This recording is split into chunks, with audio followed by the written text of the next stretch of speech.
What's going on, guys? Clay with eknives.com. I wanted to show you the Socom Elite. We have manual and automatic versions.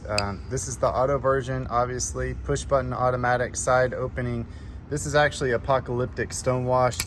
These have incredible action. They jump out of your hand. M390 tanto blade on that. Then we have the manual version. Liner lock or liner inset there. This is full serrated. These are aluminum with the grip inlay, kind of like a skateboard grip inlay. Part serrated, and then we have the tanto standard. So this is kind of an overview of the Socom Elite and the different blade styles. And they come in some satin finish as well, but typically they come in stonewash and black. So